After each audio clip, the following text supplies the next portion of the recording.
Thank you all for joining us today and our friends at our Anchor Clinic for hosting today's session. We're going to be talking about choosing wisely tests and imaging for rheumatic diseases. And that's going to be with Dr. Bernhard. I'm going to just review his bio for you all. And our Anchor Clinic, is Clinica Sierra Vista. So Dr. Gerson Bernhard is a clinical professor of medicine at the University of California, San Francisco, UCSF. He retired from his own practice in 2007 after several decades in both community and academic practice of rheumatology in Wisconsin and Northern California.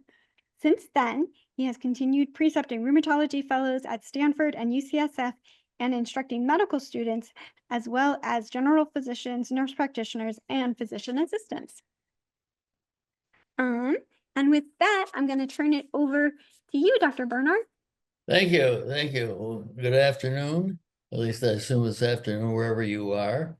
Let's proceed with the, let's see, how can I, there we go. So we're going to talk about evaluating and the testing and imaging. What I really want to get across to you is pick your tests or pick your imaging on the basis of your good clinical evaluation. And I know that you're all pressed for time, but as we go along, you'll see the clinical evaluation leads you to the appropriate tests, and that's how you select them carefully and you choose wisely. So the history is critically important. And if you don't have time to sit down, please get some helpers in your clinic to get the kind of story and history of how long this has been going on, what kind of symptoms there are. Try and get the patients to specify their symptoms as carefully as possible, what they've done to combat those symptoms or those features. How much of a problem is it for them functionally? And above all, getting other information about what else they take in the way of medications, over-the-counter stuff, nutraceuticals, diet changes, etc. In addition to all of that, you want to know something more about their own life habits, because it will be important in your choosing which tests and with the significance of those tests, and then choosing therapies after that. So that history is really critically important. And a lot of people, a lot of clinics have gone to having patients fill out a lot of that information, which means, of course, you have to spend the time to sit down and review it, but nevertheless, that does hasten the process. So the next thing is on the physical examination, beyond the general exam about their height, their weight, their heart, their lungs, their abdomen. Get very specific about their musculoskeletal system. Very often what happens is you walk into the room, the patient is already in the room. They're perhaps dressed or partially undressed, but not fully undressed. Get them adequately undressed. Actually see them, if you can, walk up and down the hall or get out of a chair. You get a sense of how much problem they really have with their musculoskeletal symptoms.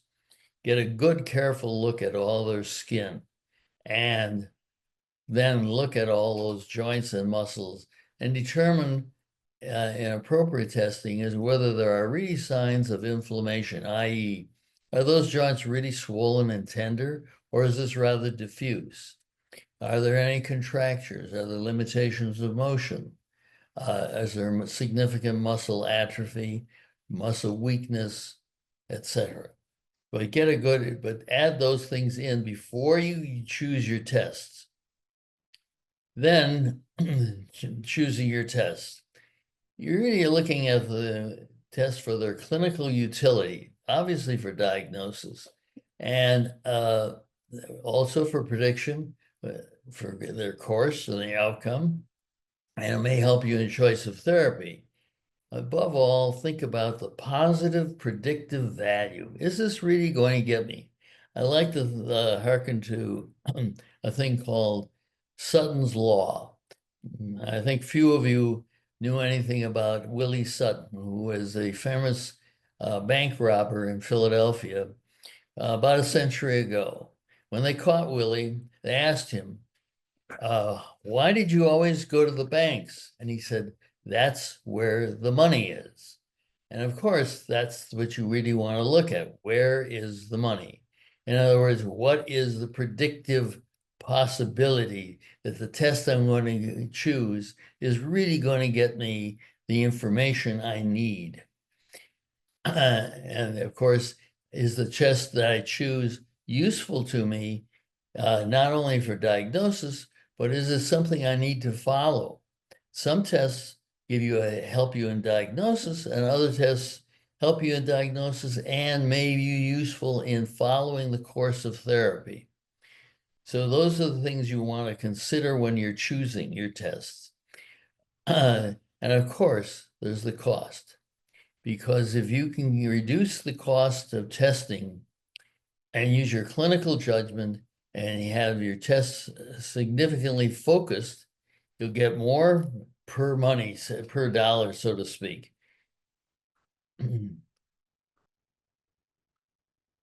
So I look at these tests and say there are 4 C's to rheumatic disease or immunologic testing. The first of which is that they are complex. These are not easy tests to do for laboratories, and very often they will give you a lot of additional information to try and lead you diagnostically. That's all very good, but it tends to be rather sophisticated and in itself is complicated. So that's the first item you have to recognize. The second is they're often confusing. What does an anti-nuclear antibody in low titer really mean? Does all rheumatoid factor positivity mean rheumatoid arthritis? Does a sedimentation rate really help you or does it not? How does it point you in directions? What about some of the subserologies that we use in patients who have positive anti-nuclear antibodies? The testing laboratories are happy to do a whole panel of tests, and they'll give you a price for those tests, but really, is that going to confuse you more than help you?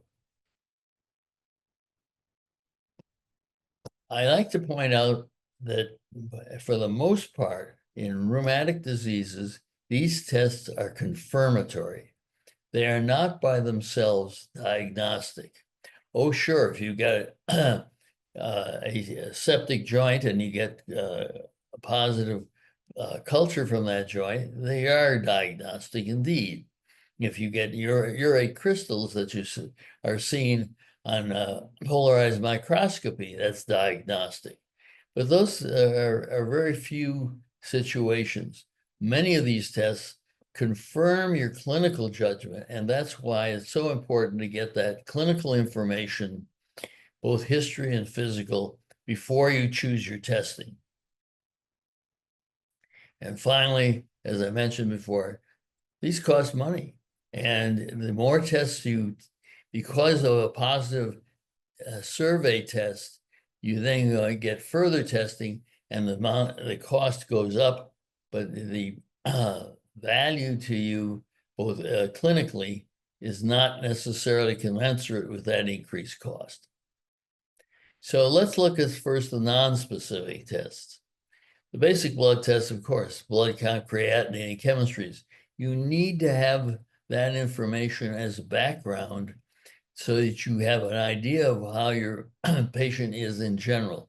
Many of your patients, I realize that from my consultations, many of your patients have multiple diseases. They come in with diabetes, some hypertension, and you're going to be set with choosing some medications for their musculoskeletal issue, which may or may not be inflammatory.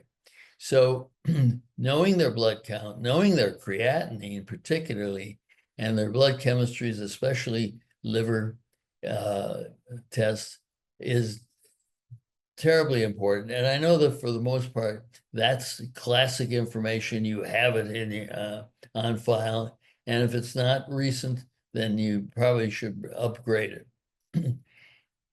Frequently, I get referrals with lots of blood testing, sophisticated blood testing, but no simple urinalysis. That urinalysis is, if collected properly and run fairly promptly, is really a liquid kidney biopsy. You can get a lot of information from it. And if it's negative information, that's fine, but it's an inexpensive, simple test to do, non-invasive. Then the acute phase reactants, sed rate, CRP, and platelet count. I realize that sedimentation rates are hard to standardize, but nevertheless, they're very useful. CRPs are good except in patients who are terribly obese or have some liver disease, and then they can be inaccurate. And a platelet count, generally speaking, is fine, but in inflammatory conditions, that platelet count will tend to rise. So it becomes a sort of third level of acute phase reactant response. And I'll give you an example later of how this becomes very useful in patients who have sort of generalized symptoms and you're wondering whether they have an inflammatory disease. The synovial fluid, if you can get the fluid, yes, cell count, crystals, and I'll show you some examples of that under polarized microscopy. Now you say, well, I don't have joints. That's not, I'd have to get an orthopedic surgeon in here to do that. That is probably true for the most part. However, large joints such as the knee is really easily done. And I would urge that in all of your clinics that you learn to do an aspiration of a knee. It's simple. It is not terribly painful for the patient. You can get a lot of information from that fluid. It may be benign fluid or it may be inflammatory fluid, but that tells you a lot about whether or not this patient has an inflammatory disease and then something about the character of it. So don't shy away from that. You can also easily learn how to aspirate some of the other larger joints, such as the shoulder or an elbow or even an ankle. Getting some of the small joints, I have to agree, is rather difficult unless you do a lot of them. And many people would say, well, you don't really know you're in the joint, etc., unless you do it by ultrasound, which gets even more complicated. And for the most part, with large joints like the knee, unnecessary. So what are the survey immunologic tests that you so often hear? Rheumatoid factor. Well, rheumatoid factor is positive in about 70% of rheumatoid arthritis patients, but not all of them. Some people would say, no, only about 60%. And it is positive in a number of other conditions, both rheumatic diseases and non-rheumatic diseases. The anti-cyclic citrullinated protein, or CCP, that is much more specific. It's positive in 85% of rheumatoid arthritis patients, and there are very few other circumstances in which it could be falsely positive, you might say. So therefore, it is much more specific. So given the choice, if I have a patient who has true inflammatory polyarthritis over a period of weeks to months, I would choose the anti-CCP over the rheumatoid factor, though often we get both. ANA, now here is really yes, it is true. 98 or maybe some would say 99% of patients who have systemic lupus erythematosus are ANA positive and usually in pretty good titer, 1 to 160 or much higher, often much higher. But it's also present in about 30 to 70% of other connective tissue diseases, diseases that sort of look a bit like lupus or overlap with it. And I'll show you some evidence of that. And also a small percentage of normal people. Let me show you some more about it. We'll get to that in a minute. Why do I say the VDRL? Because in patients in which there's any question about whether they have antiphospholipid antibody syndrome, because they've had a few blood clots, and this particularly applies to younger women who may have had some miscarriages. They have had early abortions or mid-abortions that were otherwise unexplained. A simple VDRL, which is inexpensive, easily available, gives you somewhat of a survey type of clue. No, it's not specific, but if they do not have evidence of syphilis, even though I know it's a little more prevalent than it used to be, then this becomes a false positive for syphilis, but a suggestion that they may have an antiphospholipid antibody syndrome. Serum uric acid is elevated in most patients with gout, but it's also elevated with renal disease. So by itself, it doesn't tell you specifically, oh yes, this patient has gout. It is suggestive of that. And that's why, as I'll show you some evidence later, that the synovial analysis is so critically important. So here, let's look at rheumatoid factor a little more specifically. Yeah, it can be positive, and as I said, 60 to 70% of patients with RA. But look, Sjögren's syndrome, mixed connective tissue disease, cryoglobulinemia, even an SLE, dermatomyositis, chronic liver disease, and 5% and even higher in my aged category. So I point out to you, not as specific for SLE as you would think. And here, look at this. ANA positivity, or I should say this is rheumatoid factor positivity in a whole host of other conditions. Biliary cirrhosis, pulmonary fibrosis, relatively common diseases, some parasitic infections, in syphilis, even in tuberculosis, Hep C and B. And these are not uncommon. So again, it is not terribly specific. It is somewhat of a clue. Fortunately, it's usually not very expensive. Now here, look at the positive ANA. Yes, 98% of lupus patients, but look, drug-induced lupus, other rheumatic diseases, some rheumatoid arthritis patients, scleroderma patients, etc. In certain viral infections, and that may be transient, but they're there, in biliary cirrhosis, and leukemia, multiple sclerosis, autoimmune thyroiditis, etc.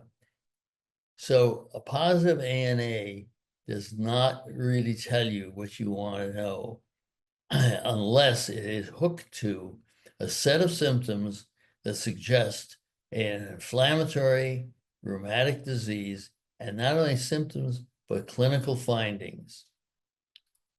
So when we look at the ANA, if they give you a pattern in the report, whether it is a rim pattern, or large speckle pattern, or fine speckle pattern, or a centromere pattern, that automatically means that the technique that was used was immunofluorescence. This is more specific for connective tissue diseases and for lupus. It's less likely to give false positives than the ELISA technique, which a lot of commercial laboratories like to use. On the other hand, a lot of these patterns may mean something to us as rheumatologists, but they aren't going to be very useful to use as generalists. So, but the one thing it does give you that, you know, that the information that you got was done by immunofluorescence, and you can move on and say, well, that immunofluorescent positive ANA with certain patterns might be significant in my patient. Then let's look at all these subserologies that we often get in rheumatology. And a lot of the laboratories would offer this to you at a sort of bulk cost. But unless you're really into understanding what the importance of the utilization of these is, I wouldn't bother getting it. If you've got a patient who's really got a inflammatory connective tissue disease and you're trying to specify which type and therefore what treatment, that's the patient you're going to be referring to rheumatology. And you can refer to us through the MAVEN process, because I know that a lot of times it's very difficult for you to get to a rheumatologist, and if so, the wait can be several months. Nevertheless, we may advise you to get these additional tests and specify which specific tests we think you need to have. But that's the ongoing consultation process. And you'll pick and choose on the basis of some help from the specialist. So anti-DNA, small SM, ribonuclear protein, U1 cocaine, there is also a U3, SSA, SSB, complement levels. All of these are very useful to us as we categorize patients and get a clue as to which organs are involved and which of these tests we want to follow over time. So, and here's just a list of all these P and C ANCAs, and if you get to that, the only one down in, for instance, HLA-B27, lots of times people will consult us and say, this patient has low back pain over a period of time, and their B27 was positive. That is not a diagnostic test. It is an epidemiologically useful test because, yes, the vast majority of patients with ankylosing spondylitis are positive, but they're positive in a small percentage of the normal population and a number of other rheumatic and connective tissue diseases in the 40 to 50% positivity. It is by itself not diagnostic of ankylosing spondylitis or any other inflammatory spine disease. It's the clinical story and some of the imaging, which we will talk about in a minute. However, if you have a patient who has gout and you want to get them, get their serum uric acid down, in other words, reduce their urate load with a drug, specific drug, allopurinol, which we commonly use, you do want to know whether they are B5801 positive, because those patients are more likely to have adverse reactions to allopurinol. And some of those adverse reactions to allopurinol can be very severe. So it's always nice to know that that's negative as you start allopurinol. And the treatment of gout will be, after you've confirmed the diagnosis, will be in your hands, not so much the rheumatologist. General clinics can take care of most gout patients very well. Now, what about imaging? Plain films really don't show you much in the way of early inflammatory disease like rheumatoid arthritis. It takes a little while. Yes, you may see some soft tissue swelling. Yes, you may see a little of a radiologist may report there's some periarticular osteopenia, but that's very nonspecific and doesn't really tell you what or give you a clue about the specific diagnosis.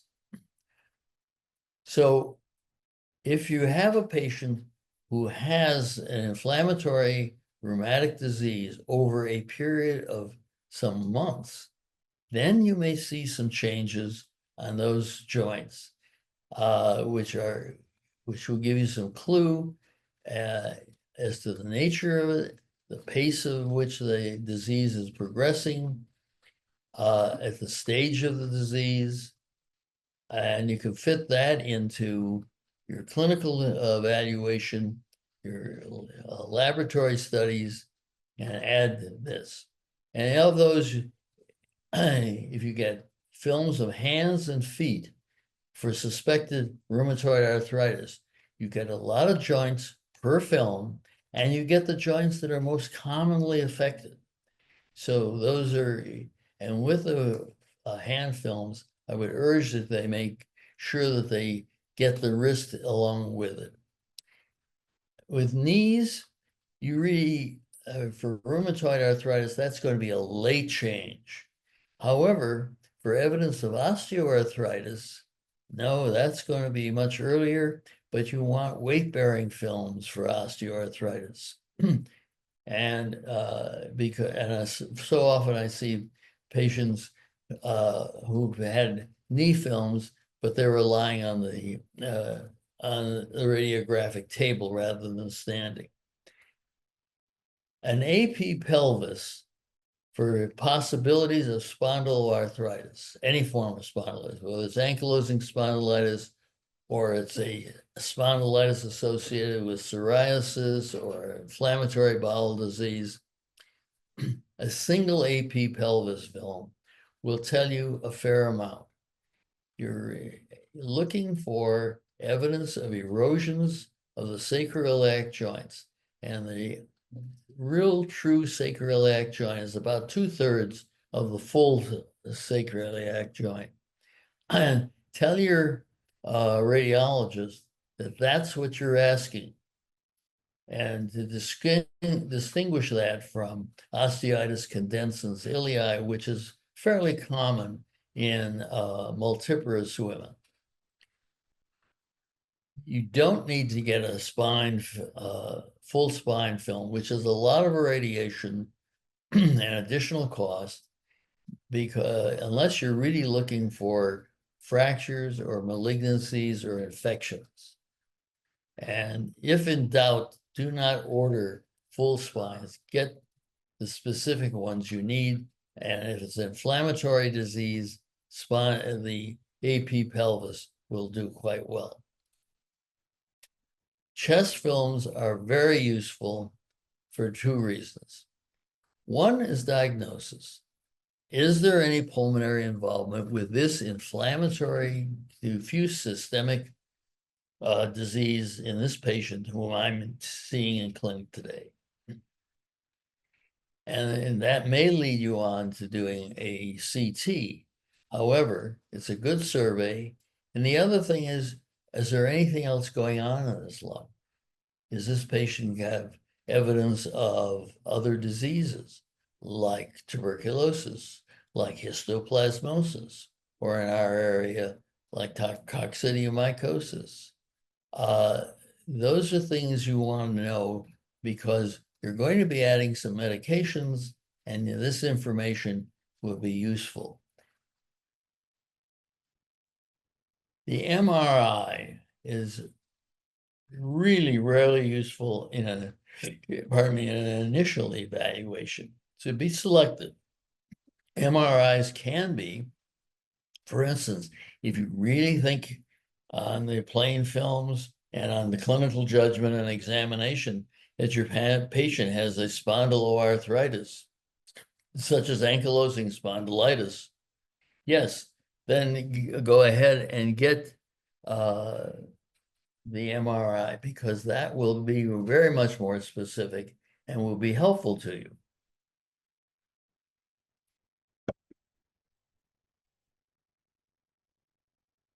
A CT is really most useful for soft tissue lesions.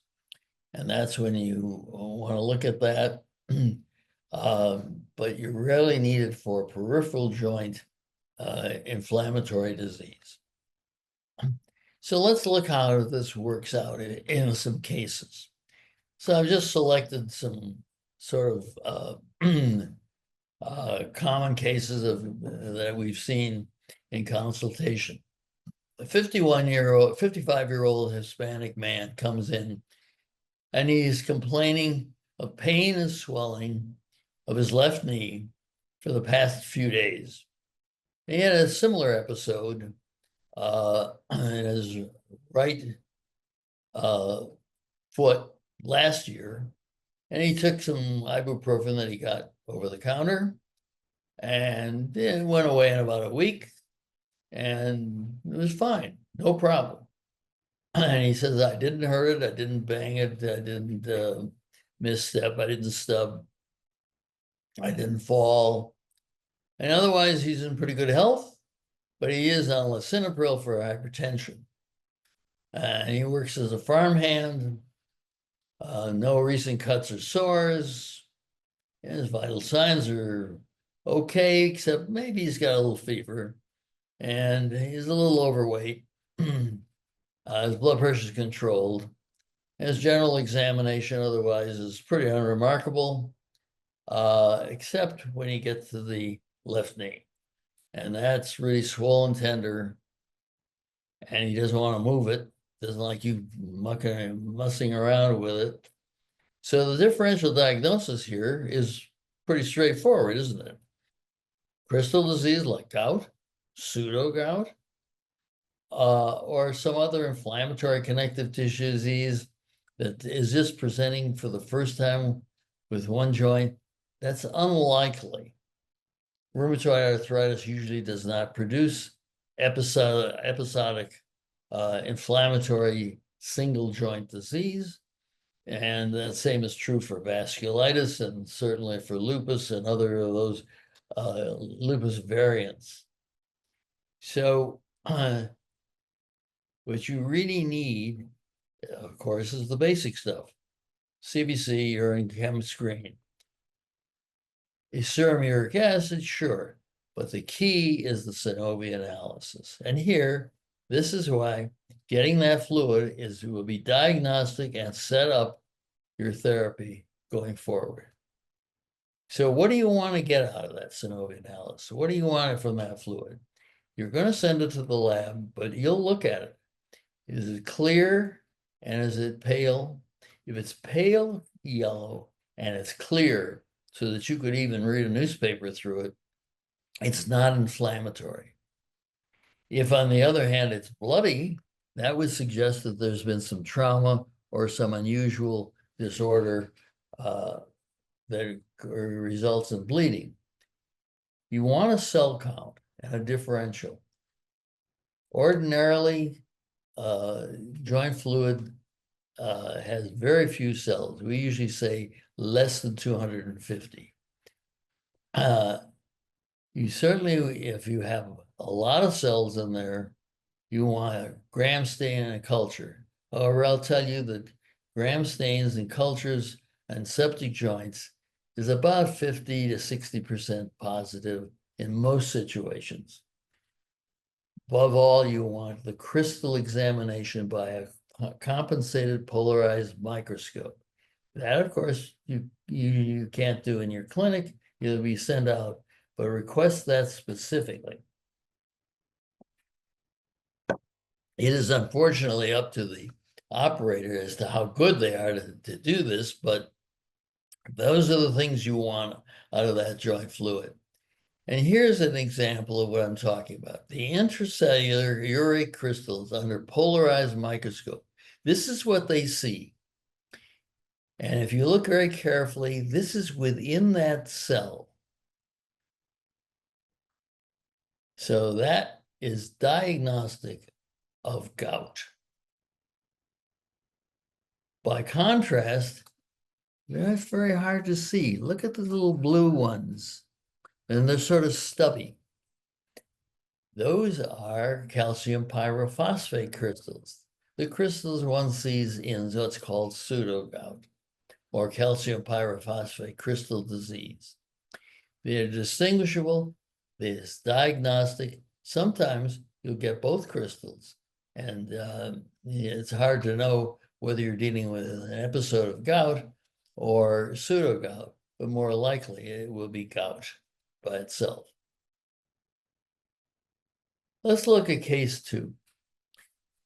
35-year-old Caucasian woman complains multiple joints. She's tired. She has joint pain at night. Her stiffness in her joints is half of the morning. She limbers up. And over the last 2 months, that's been going on now for a couple of months. She went to the drugstore and got some Aleve. It helped somewhat. On further questioning, she admits that she has some difficulty dressing, doing some household chores, things like combing her hair, tying shoes. No fevers, no rash, no mouth sores, no Raynaud's phenomena. But yeah, if you ask her specifically, yeah, her shoes are getting a little tighter across the ball of the foot. On examination, she's pretty good. It seems everything's okay, except when you look at her joints. And here she has several PIP, MCP, and wrist joints, and some MTP joints. They're a little swollen. They're not red. If you squeeze them, she says, yeah, that hurts. Not terribly, but it hurts. And there's some limitation of motion of these joints. Not a huge, but very definite by comparison to normal joints. Her muscle testing is good, except in the hands that have the swollen joints. And her initial lab shows that she has mild anemia. It's normochromic, normocytic. Sed is 38. Urine's clear. Chem screens are normal. Her additional lab and imaging should include anti-CCP, perhaps rheumatoid factor, and a chest film. This woman has an inflammatory polyarthritis. It appears to be not involving other organs. You're going to get some further information from your chest film. And you got your basic lab done. And if she comes back with a positive CCP, you have a diagnosis that, yes, she has rheumatoid arthritis. And you can proceed from there. I wonder, Dr. Bernhard, if you could comment, why on this patient in particular, why would you want to get a chest film? What is Why that? do you want to get a chest film in this patient? 2 reasons. Number one, rheumatoid arthritis and an inflammatory polyarthritis like this is a systemic disease and sometimes does involve the chest. You can have rheumatoid nodules in the chest. You can have diffuse fibrosis associated with rheumatoid arthritis. But in addition to that, you want to know whether there's any other disease process. Does she have a latent or a walled off tuberculosis? Does she have some other chronic pulmonary disease process? Because that is going to affect what you may choose for her medication, her initial medication. You're not going to be able to just say, oh, I'm going to send this patient to the rheumatologist and they'll tell me what to do. That's all very fine. However, that may be 4 months away. And if you consult us, for instance, if you consulted me, I would say get the chest film because I want to be sure as we proceed with treatment that we are not going to exacerbate another problem and that we probably don't have pulmonary involvement. Thank you. I just wanted to get that clarification just because her hands, right, her joints are telling me that there's there's joint inflammation. disease. Well, why are you getting a chest film? Yeah. Right. Yeah. Thank Because you. it is a systemic disease. Thank you.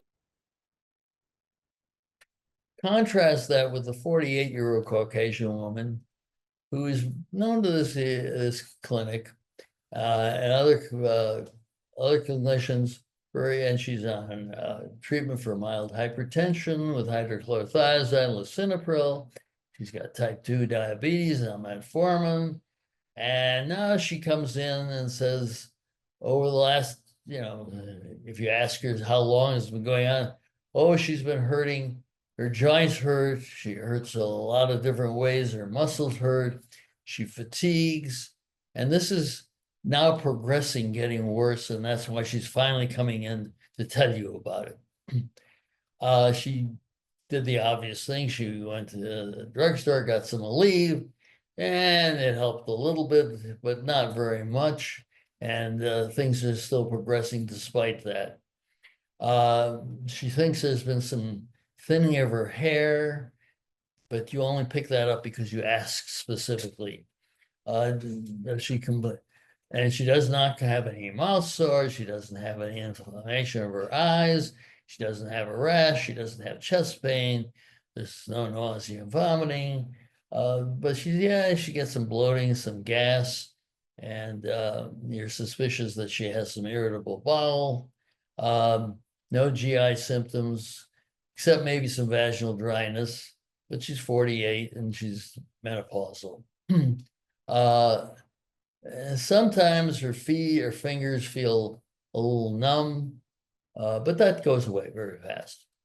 And further questioning, and here's where the additional history becomes important. She does admit she doesn't sleep well, but you have to ask that specific, how well do you sleep? Most patients will say, oh, I'm fine. And then you say, well, do you wake up frequently? Oh, well, yes, she does. How do you feel in the morning? And she tells you that it's hard to get up. She feels like she did unrested, like she didn't have much sleep. But she pushes herself through the day. And further questioning, she admits that she has the poor sleep. She thinks this is because of her joint pains and the stiffness. But it's hard to discriminate whether the joint pains and stiffness wake her or whether she wakes anyhow and happens to note those joint symptoms. Your examination is, yes, she's moderately obese. She has normal vital signs, the usual things: skin, hair, nails, mucosa, thyroid, heart, lungs, abdomen, neurologic exam. These are all normal. Pelvic and rectal exam you deferred, but there's some scattered muscle tenderness, good strength in her muscles, but some of her tendons seem to be a bit tender. No specific joints are swollen. And if you look carefully, there's no real limitation of motion of any of the joints: fingers, knuckles, wrists, elbows, knees, etc. Your laboratory tests, again, normal CBC sed rate, normal sed rate, no. Urine and her chemistries, including her T4, and her hemoglobin A1C is pretty good, 6. And you schedule her, of course, for her pelvic and pap, and a chest film and a mammogram and a colonoscopy. In other words, the usual surveys for malignancy.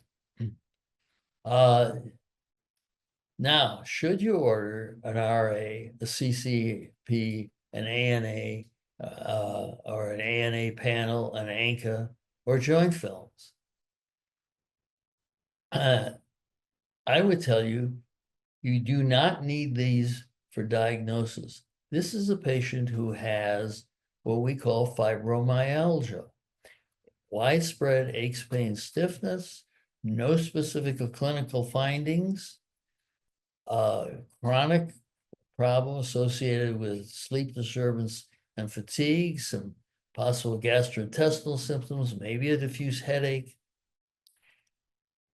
and normal survey laboratory tests, i.e., no evidence of inflammation, and normal endocrine function, general endocrine functions.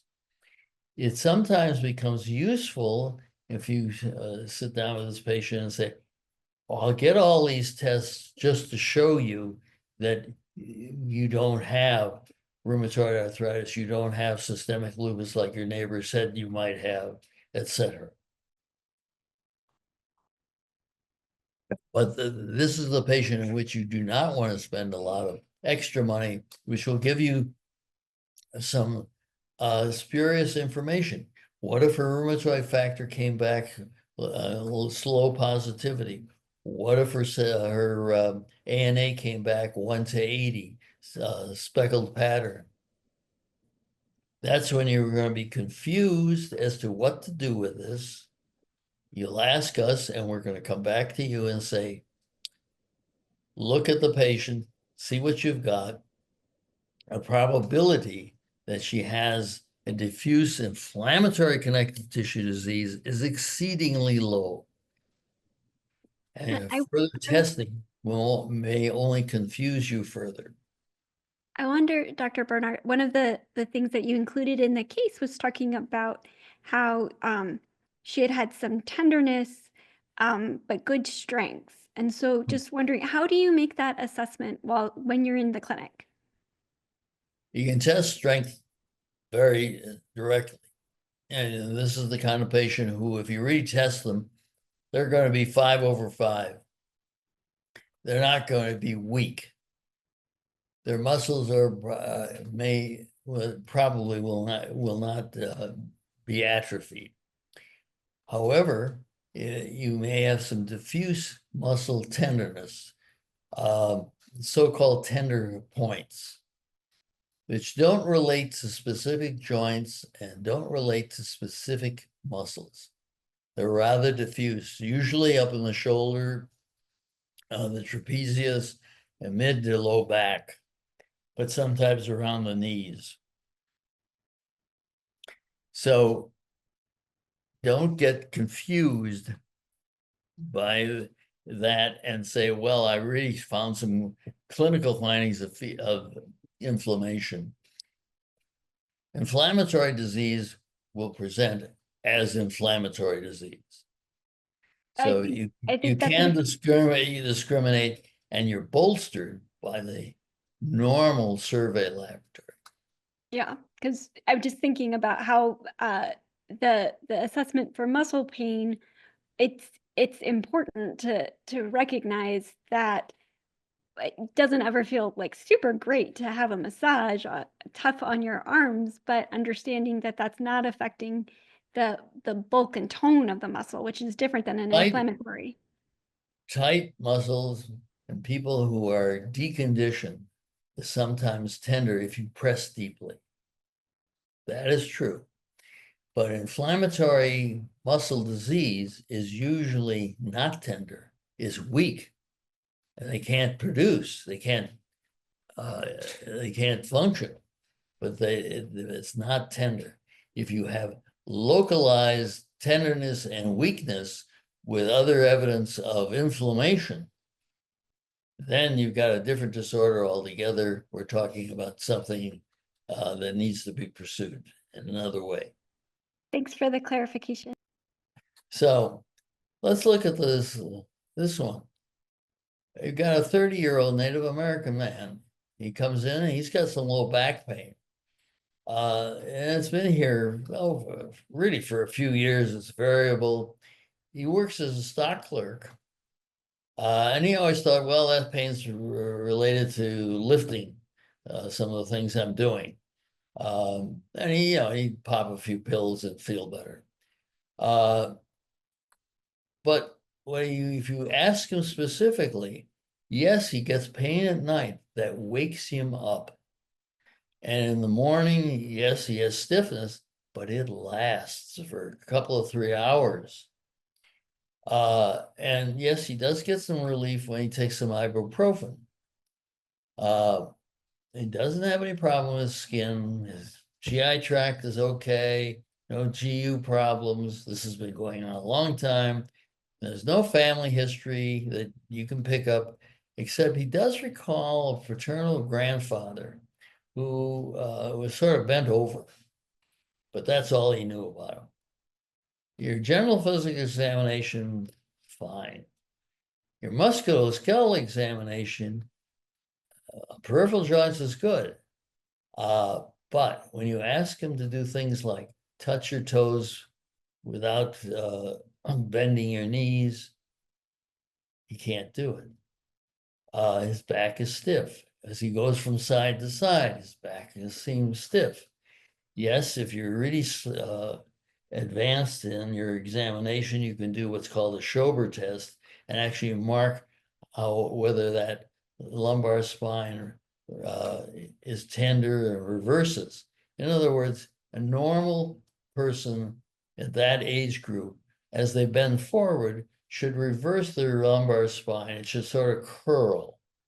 And if it instead stays as a straight line, that means that there's some tightness. And tightness may be all muscle tightness, but nevertheless, that's not normal. And if you move around a little bit, he may have some slight tenderness, in this case, in his right Achilles tendon near the insertion. This is called an enthesopathy.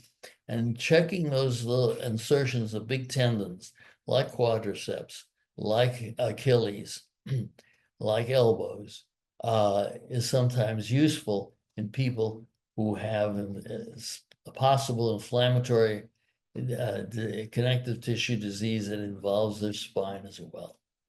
His laboratory studies, again, are normal, except the set rate. There's a marker. So in your desire to be complete and so forth, you don't necessarily need to irradiate his entire spine, but a single AP pelvis and maybe a right ankle from where he's got his tender Achilles tendon would be, and advise your radiologist, you're looking for evidence of a spondyloarthritis, an arthritis involving the sacroiliac joints. He's had this process going on long enough. He is Native American, where the incidence of ankylosing spondylitis is high, and you're suspicious that that's what he has. Yes, you could get a B27 positive, but again, as I pointed out earlier, it's not diagnostic. It only helps to fill in some of the diagnostic information.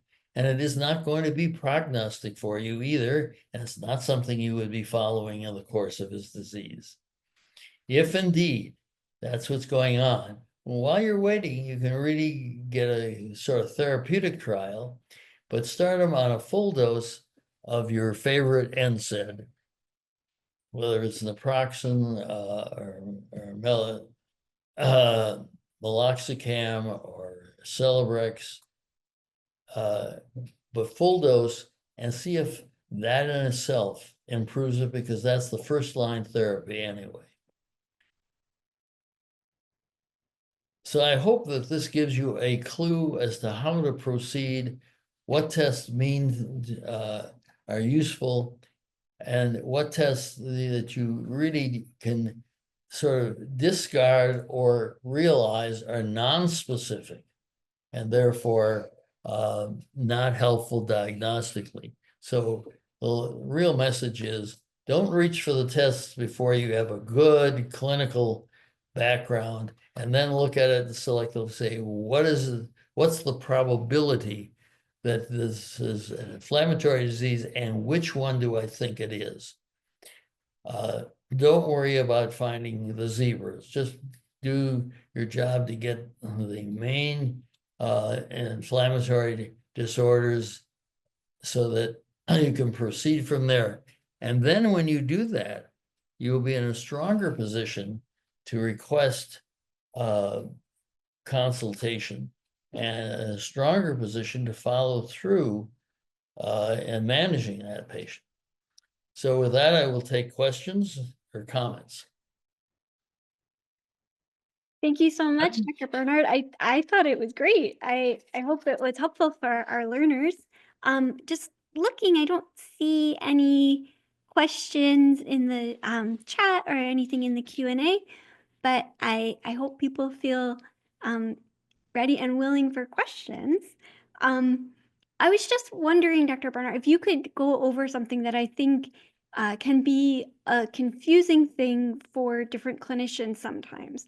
You mentioned it just sort of offhand. So what does it mean when somebody has a positive ANA in a titer of 1 to 80? What does that actually mean? A titer of 1 to 80 all by itself, even if they say, oh, I have some aches, pains, and stiffness and joint something, is probably not helpful unless you have some other clinical features suggestive or some other laboratory support, i.e. abnormal urine, elevated sedimentation rate, anemia, etc. In other words, you have to, by itself, it is not diagnostic. And commonly, a 1 to 80 is really non-specific and is awful misleading. So you have to sit back and say, wait a minute, does this really help me?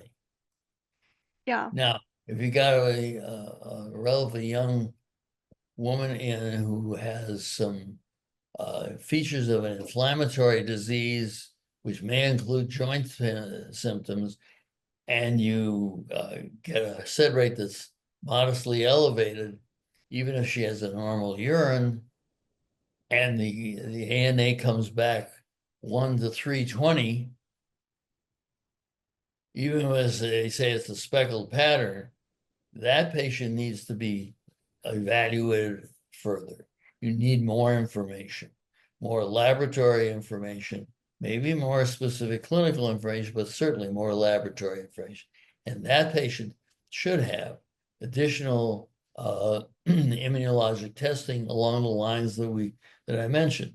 Yes, we do need to look at a DNA. We do need to look at our at U1 RMP, we do need to look at SM and complement levels, etc. Well, I'm just looking to see because I know we're right up on time. I don't see just ask for any more questions from our learners. I don't see anything.